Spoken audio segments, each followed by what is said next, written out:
PFC spiritual ప్రేక్షకులకు స్వాగతం. ఈ వారం రాశిఫలాలు పరిశీలిద్దాం. ఓం హ్రీంకారాసన గర్భితా నలసికాం సౌహక్లీం కళాం బిభ్రతీం సౌవర్ణాంబరధారిణీం వరసుదా ధౌతాంత్రినేత్రోజ్వలాం వందే పుస్తక పాశమంకుశధరాం స్రగ్భూషితాముజ్వలాం త్వాం గౌరీం త్రిపురాం పరాత్రకళాం శ్రీచక్ర సంచారిణీం.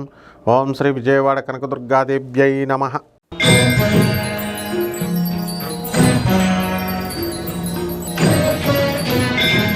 కన్యారాశి. ఈ కన్యారాశి వారికి అందరికీ కూడా భార్యాభర్తల మధ్య ఉధృతంగా ఉంటుంది.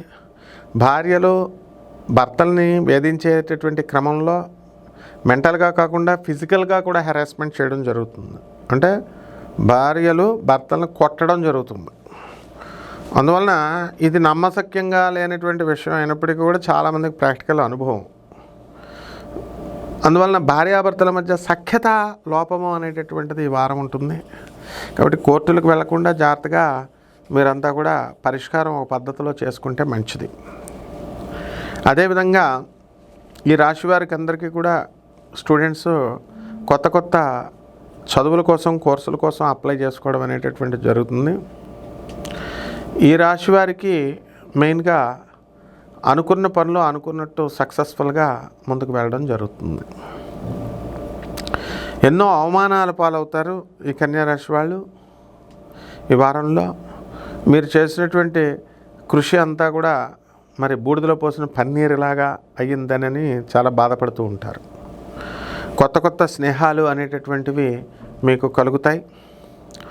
పాత స్నేహితులను వదులుకొని కొత్త స్నేహితులతో ట్రావెల్ చేయడం జరుగుతుంది.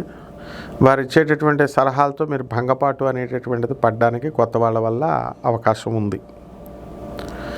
కాబట్టి ఉల్లిపాయల వ్యాపారము, బట్టల వ్యాపారము, హాస్టల్ వ్యాపారము, ఈ వ్యాపారాల్లో ఉన్నటువంటి వాళ్ళు మంచి సక్సెస్ఫుల్గా ఉంటారు. టిఫిన్ సెంటర్లు, బట్టల షాపులు ఇవన్నీ కూడా చాలా జాగ్రత్తగా చేసుకోవడానికి అవకాశాలు ఉన్నాయి. ఈ రాశి వారికి అందరికీ కూడా మరి వివాహాలు కానటువంటి వాళ్ళకి వివాహాలు అవుతాయి. మరి అదే రకంగా మీరు అనేకమైనటువంటి కార్యక్రమాల్లో మీరు బిజీగా ఉండడం జరుగుతుంది.